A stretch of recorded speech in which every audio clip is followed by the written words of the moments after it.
Gente, amigos, está começando aqui mais uma programação de sucesso na sua rádio Oitavo Ano FM, falando diretamente de Nova Lima, Colégio Santo Agostinho. Vamos começar essa aula aqui sensacional, falando um pouquinho o que aconteceu. Eu vou pegar então para nos ajudar, eu vou pegar o PowerPoint para a gente ter uma referência, tá? Primeiro eu queria receber o seu plano por causa do horário, mas agora eu vou participar de todos. Beleza. Deixa eu abrir aqui o PowerPoint, deixa eu ver se ele está aberto aqui. Não está aberto, deixa eu buscá-lo. Basicamente é o seguinte, moçada, a gente tem que entender, a gente estava analisando, na verdade, o que significava ser independente, o que significa dizer que o Brasil se tornou independente. E aí, deixa eu ver, independência do Brasil, cadê a independência do Brasil? Está aqui. Geralmente as pessoas celebram ali o 7 de setembro, mas com uma grande data vazia, na verdade, sem muito sentido. As pessoas não sabem o que aconteceu efetivamente, quais são os significados. Bem, e é extremamente importante que a gente entenda o que isso significa, porque para inclusive entender o que o Brasil é. Bem, eu esqueci de compartilhar a tela. Deixa eu compartilhar a tela com vocês. Para abrir já todas as coisinhas e aí deixar tudo aberto aqui já para a gente conversar. Muito bem. O que acontece? Dizer que o Brasil se tornou independente em 1822 significa que o Brasil passou a ser independente politicamente. Isso é a independência do Brasil. Independência política.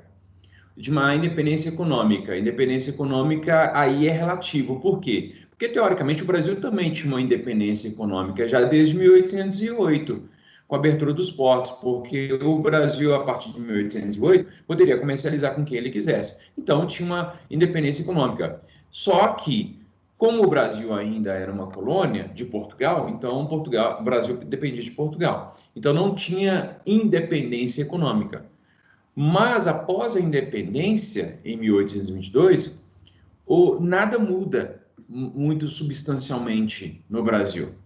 O Brasil não tinha mais que ficar mandando dinheiro para Portugal, mas a estrutura econômica do Brasil nada muda, porque o Brasil é um país agrário, continua sendo agrário, as atividades comerciais não ganham muito incremento, porque a gente continua dependendo muito dos produtos que vinham da Inglaterra.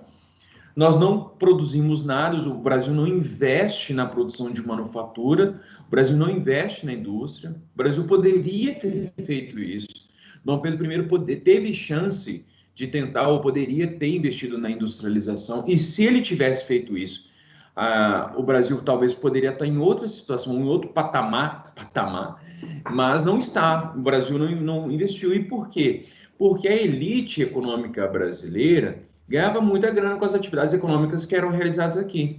O Brasil era um país que dependia de algumas monoculturas. Por exemplo, a atividade de mineração ainda era muito importante nessa época. Não a de ouro. A de ouro continua sendo importante. A produção e a extração de ouro no Brasil é importante até hoje. Até hoje tem atividade mineradora no Brasil. Mas naquela época da independência, a atividade mais importante de extração mineral era de diamante.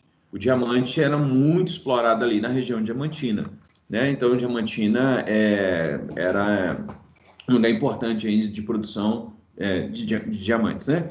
Bem, só que aí, a partir de 1830, começa a produção de café. Então, ao longo do século XIX, o café vai ser um importante produto para salvar a economia brasileira. Mas era só café que produzia aqui? Não, claro que não. O Brasil produzia muita carne já. Desde o século XVII havia uma grande produção de carne.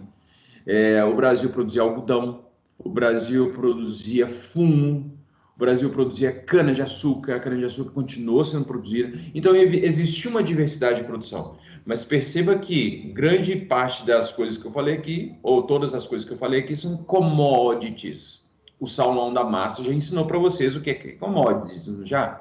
Commodities são aqueles produtos primários que são extraídos ali da natureza, enfim, para exportação. Bem, Então, economicamente, você não tem uma mudança na estrutura da produção para obtenção de recursos, para manutenção do Estado. Não tem. Aliás, o Brasil começa muito mal, porque o Brasil está quebrado, o Brasil não tem grana. E por que o Brasil não tem grana? Porque o recurso que existia aqui no Brasil foi levado com Dom João VI para Portugal em 1821. Abril de 1821, o Brasil teve que, quer dizer, o Banco do Brasil foi esvaziado.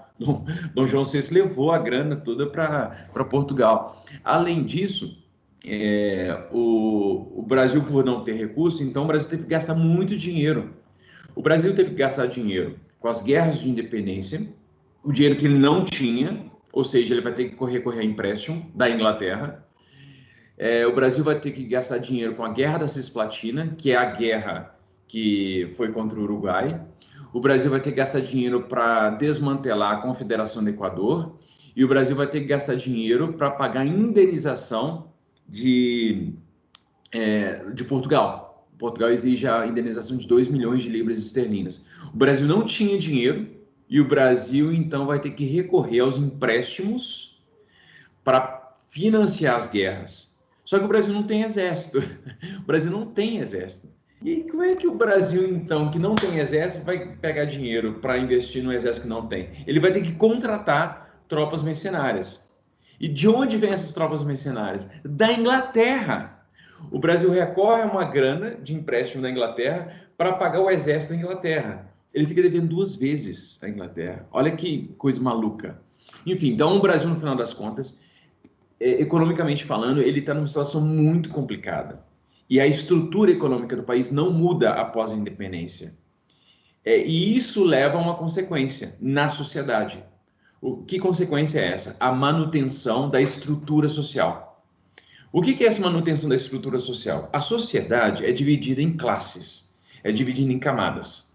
Naquela época, você tinha basicamente uma elite economicamente muito rica, e aí abaixo você tinha os homens brancos, pobres, que não tinham muitos recursos, vamos chamar de classe média, né?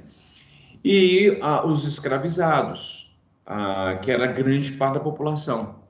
Então, os escravizados, os africanos ou afro-brasileiros escravizados, eles não tinham salário, existiam poucos escravos de ganho.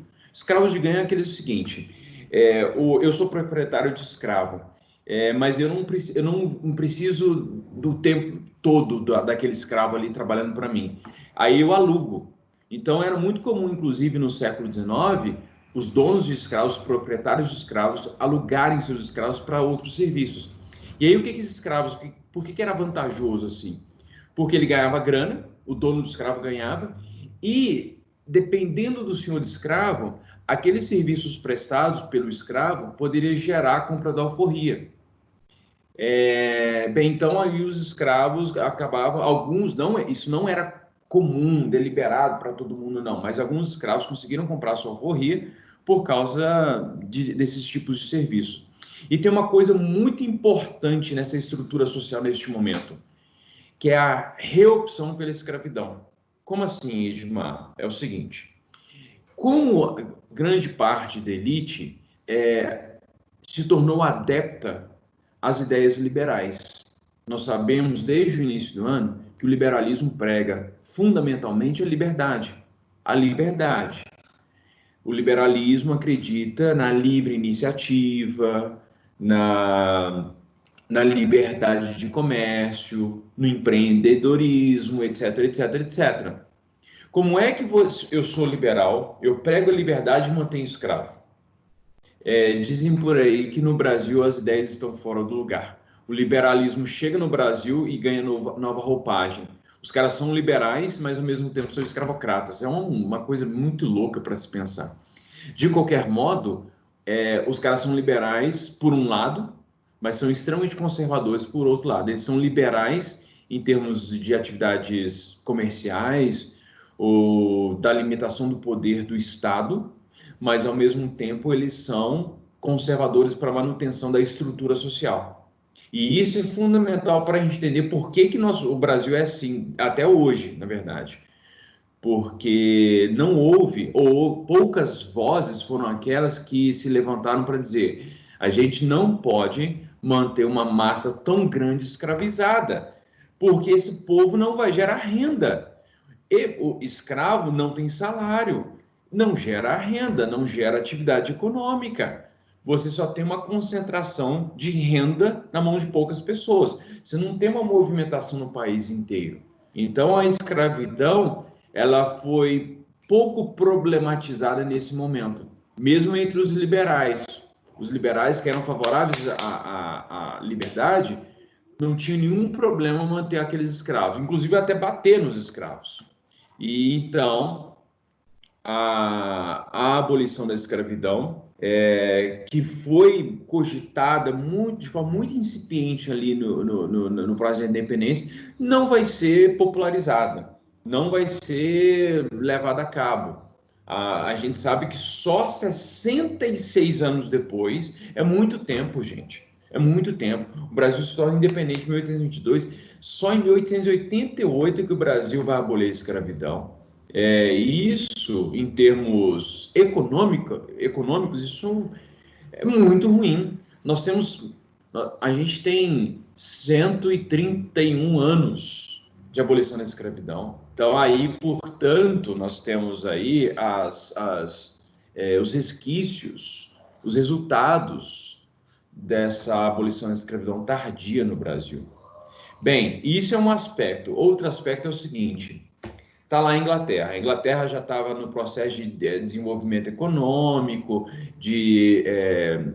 enfim, de revolução industrial, desde 1760, que a Inglaterra lá estava se desenvolvendo. A Inglaterra já era desenvolvida há muito tempo antes, mas a partir da década de 60, 70, do século XVIII, a Inglaterra começa a se desenvolver bastante.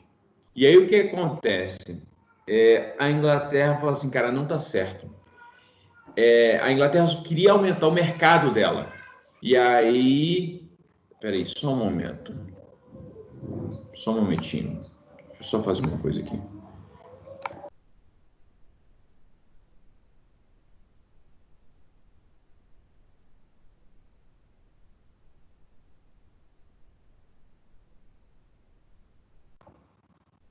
Eu tô aqui perto do Wi-Fi e aí eu fico aqui, os meus filhos ficam aqui perto também. E aí quando eles esquecem de fechar a porta do escritório, aí eles começam a cantar, começam a tocar flauta. Eles são bonzinhos assim, mas é criança, né? E criança quer ser feliz. E para ser feliz tem que fazer barulho, né? Como eu tô fazendo barulho aqui, sendo feliz também, né? Se eu tenho direito de fazer barulho, por que eles não têm também? Eles têm direito, mas só tem que fechar a porta, senão eles atrapalham eu dar aula. Bem, eu estava dizendo sobre a questão da Inglaterra. O que tem a ver a questão da Inglaterra? A Inglaterra é o principal país fornecedor de produtos aqui para o Brasil. E a Inglaterra queria aumentar o seu mercado. Ou seja, é uma atividade capitalista. E o capitalismo ele demanda o aumento, o desenvolvimento, a evolução dos produtos e por aí vai. Enfim. Que aí, quando a Inglaterra olha para essa quantidade de gente no Brasil sem salário, ela fala assim, cara, não dá. Vocês têm que fazer alguma coisa. E a Inglaterra começa a pressionar Dom Pedro para abolir a escravidão. Olha, você tem que acabar com o tráfico negreiro. E outra coisa, por que o Brasil tem muito escravo? Por que o Brasil teve tanto escravo? Porque eles queriam explorar, porque o Brasil poderia ter explorado a mão de obra indígena e ter continuado escravizando a mão de obra indígena sempre. Só que a atividade do tráfico negreiro era extremamente lucrativa. Era extremamente lucrativa. E a Inglaterra não era o principal país do tráfico negreiro. Então, a atividade do tráfico negreiro era concorrente às atividades econômicas da Inglaterra. E, além disso, tinha um componente do fato de que os escravos não eram consumidores. Então, se a Inglaterra quisesse aumentar o mercado consumidor dos seus produtos aqui no Brasil, precisava aumentar a demanda dos produtos. Só poderia aumentar a demanda dos produtos se os negros recebessem salário. Só que moralmente falando, a elite brasileira não queria a abolição da escravidão, de forma alguma, porque queria manter a manutenção dos seus privilégios, queria, enfim, tem outras coisas. mas graças à pressão da Inglaterra e também às lutas que foram empreendidas pelos próprios escravos, que aí o processo de abolição vai começar. E vai ser muito lento. As coisas no Brasil, de um tempo para cá, acontecem muito lentamente, como foi a independência do Brasil. A independência do Brasil, ela foi lenta, ela foi gradual, ela foi conservadora e ela foi elitista. Ela manteve os privilégios das elites, em detrimento de grande parte da população que era escravizada, porque a maioria da população continuou sendo escravizada. Então, economicamente, a estrutura econômica do país se manteve, a estrutura social se manteve, o que mudou efetivamente foi a política, somente a política. E mesmo assim, foi um projeto político muito conservador. Por quê? Porque o Brasil foi o único país que, após a independência, manteve uma monarquia.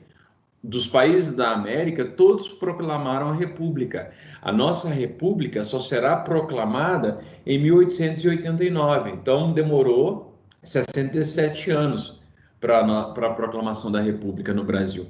E mesmo assim, foi uma proclamação esquisitíssima. A gente vai ver depois. O que acontece então? O Brasil se torna independente, mantém uma monarquia. Qual que é o nosso alento? Porque quando a Assembleia Constituinte é convocada, e aí o que o Brasil pensa? Poxa, finalmente a gente vai ter um Estado Nacional moderno. Por que vai ter um Estado Nacional moderno? Porque primeiro a gente vai ter uma Constituição. A monarquia será constitucional. Vai ter um parlamento. Beleza, bacana. Nossa, caramba, a gente vai ter um corpo constitucional moderno. Só que a nossa Constituinte da mandioca, a galera ficava zoando a Dilma, porque a Dilma teve uma vez que ela falou, vamos celebrar a mandioca.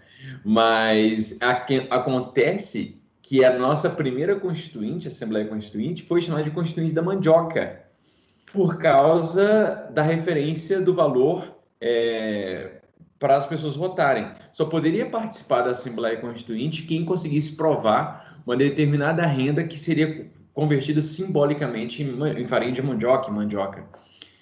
Porque a mandioca é um produto típico aqui das Américas, principalmente aqui do Brasil, né? Enfim, então era um apelo nacionalista, de valorização do que é nosso, né? A mandioca é nossa. Enfim, no final das contas,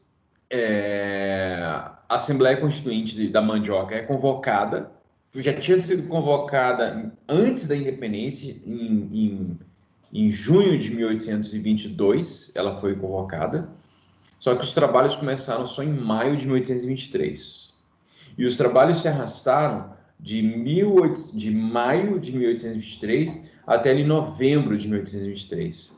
E se arrastaram mesmo, porque havia uma treta sinistra entre o chamado Partido Português e o Partido Brasileiro. O Partido Português era mais absolutista, era mais conservador. E já o Partido Brasileiro era mais liberal, era mais constitucionalista, era mais parlamentar. O Partido Brasileiro queria mais... queria submeter Dom Pedro à Constituição, queria submeter Dom Pedro ao parlamento, enquanto o Partido Português flertava ali com o absolutismo. Vocês estão ouvindo a gata miando? Tem uma gata aqui me rodeando aqui, a Mel, que se ela vier aqui perto eu vou pegar ela para mostrar para vocês. Bem, aí o que acontece? Então havia uma treta entre conservadores e liberais, né? Os conservadores mais ligados ao absolutismo e os liberais mais afeitos ali a uma monarquia parlamentar. Bem, no final das contas, como a treta não se resolve, briga, o que acontece no final das contas? Dom Pedro percebe que o discurso liberal está vencendo. O discurso liberal está mais factível.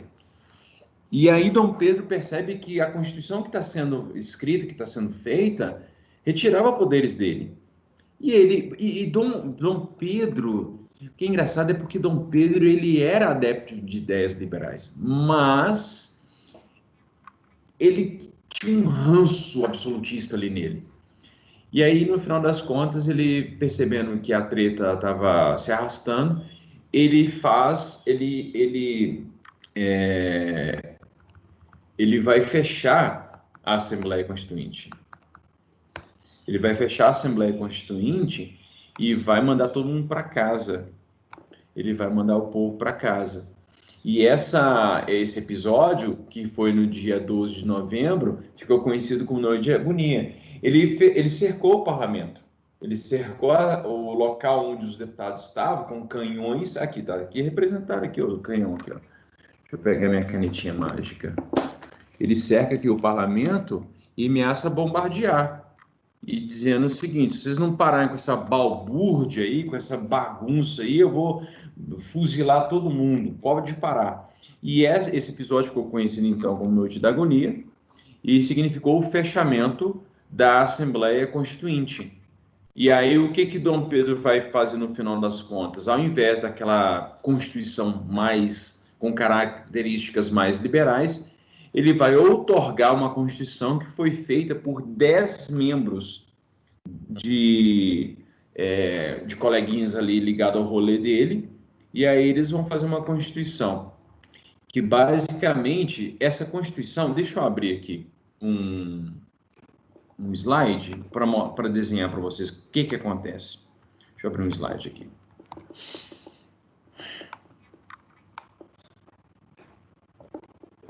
Bem, o que acontece? Nós temos especificamente três poderes: o poder executivo, o poder legislativo e o poder judiciário. Edmar, tô cansado disso daí, não sei o que lá. Aí a gente pede isso na prova, não sabe responder. Quando vem falar assim comigo, tá cansado de estudar, aí eu falei, então tá bom, me responde isso aqui então. Aí não sabe, né? Então, por que existem esses três poderes? Executivo, legislativo e judiciário. Essa foi uma proposta do iluminismo, feita pelo Montesquieu. O Montesquieu, até que minha letra não está muito feia aqui não. O Montesquieu escreveu o chamado Espírito das Leis, que ele dizia que era necessário haver três poderes para que eles se contrapesassem. Ou seja, haver um equilíbrio, né? O executivo não poderia mandar mais do que o legislativo, e vice-versa, né? O judiciário não poderia... Os três, eles se equilibrariam. São as leis dos freios e contrapesos. Um frearia o outro e contrapesaria o outro, né? Então, ele equilibraria. Por exemplo, o executivo, no Brasil, como nós temos um regime presidencialista, o poder executivo no Brasil é muito forte. É muito forte. Mas o que acontece? O poder executivo não pode fazer nada que fira, que vá contra o que está na Constituição. A Constituição é a lei suprema do país. Todo mundo está submetido à Constituição. Então, a Constituição é o corpo da lei. E aí, alguns acréscimos podem ser feitos pelo Legislativo, né? E o Judiciário é aquele responsável para perceber, cara, essas leis que estão sendo criadas, elas estão de acordo com o que a Constituição prevê? Sim, beleza, então pode promulgar a lei. Se não, não, veta a lei. Mas o que acontece basicamente é o seguinte: quando eu sou um deputado federal, eu apresento um projeto de lei. Eu quero, a partir de hoje, que todas as crianças usem nas escolas marcador verde, porque verde é a minha cor favorita. Então, eu escrevo lá o projeto, aí você pensa assim, não, que projeto ridículo. Gente, vocês não fazem ideia. Na Câmara Municipal de Belo Horizonte, por exemplo, porque o Legislativo tem três instâncias, né? Tem o federal, estadual e municipal. Muitos projetos, a maioria dos projetos são votados na Câmara Municipal de Belo Horizonte para mudar nome de rua. Para mudar nome de rua. É isso mesmo. É absurdo um negócio desse. Enfim, mas de qualquer modo, Então, eu estabeleço essa lei. Eu sou deputado federal e falo assim, ó, todo mundo, todos os estudantes, a partir do ano de 2021, terá que usar marcador verde, porque verde é a minha cor favorita. Eu posso justificar de outras formas. E aí eu levo para o parlamento, eu levo ali para, né, para a sessão parlamentar, discuto e apresento. Bem, no final das contas, se o meu projeto ele tiver uma funcionalidade, ele será levado para discussão para as comissões, e as comissões vão discutir e, no final das contas, será aprovado. Só que eu sou deputado federal, então ele tem ali o parlamento, ele vai ser levado para o Senado. No Senado, ele é apreciado também, votado, e depois ele retorna. Ele pode ter alguns vetos, pode ter acréscimos, enfim. Aí ele é rediscutido no legislativo, ali entre os deputados, na Câmara dos Deputados. Depois que ele passa por esse trâmite, ele é levado para o executivo. Para o executivo. E aí o executivo vai avaliar. Não, esse projeto tem nada a ver. Só porque o Edmar gosta de marcador verde, a gente vai aprovar? Não. Então o executivo, inclusive, pode vetar. E aí, depois do veto ou da aprovação, ele retorna para a Câmara dos Deputados para a sua última avaliação. Ou seja, o que acontece no final das contas, que a gente vê na prática, é que nenhum projeto de lei ele é imediatamente aprovado. Tão importante quanto o executivo é também o legislativo. Então, moçada, daqui a pouco vocês vão estar votando, você tem que prestar muita atenção, que não é só o presidente que é responsável pelas coisas que acontecem no país. O legislativo é muito importante também. Inclusive, por exemplo, tá rolando o auxílio emergencial, né, de R$ 600 para aquelas pessoas que têm renda baixa ou estão sem renda. O que acontece? Esse projeto, ele não é um projeto do executivo. Quem é responsável para executar, quem é responsável para disponibilizar a grana para o povo é o executivo. Mas quem criou o projeto foi o legislativo que criou o projeto.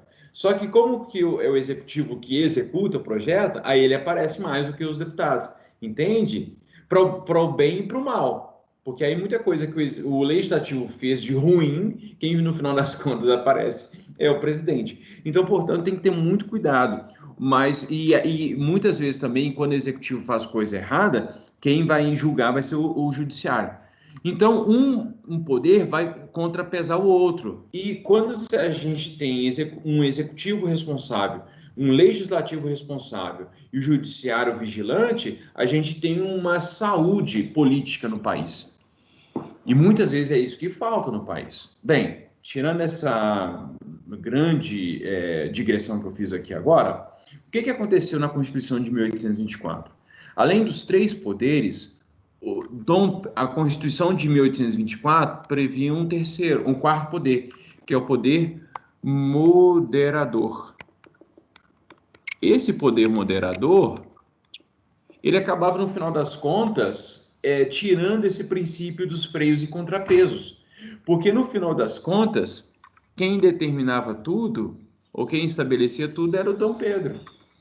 Ou seja, no final das contas, a Constituição de 1824, ela acabava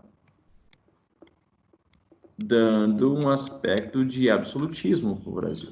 A monarquia brasileira, ela é basicamente absolutista. O Dom Pedro mandava em tudo. As instituições, elas tinham ali um caráter muito protocolar. Era muito protocolo, e no final das contas era Dom Pedro que mandava em tudo. E isso tem um bônus, ou seja, ele tem muito poder, mas tem um ônus, porque as responsabilidades dos problemas acabam acarretando sobre ele. Então ele vai sofrer bastante com isso. Dom Pedro vai ser muito pressionado por várias coisas, por causa da falta de competência para muitos assuntos e também por causa de uma vida pessoal muito desregrada. Dom Pedro vai sofrer demais. Dom Pedro sabe, vocês fazem ideia de qual é o apelido de Dom Pedro? Chuta aí, qual vocês acham que é o apelido de Dom Pedro? E vou parar de gravar aqui agora.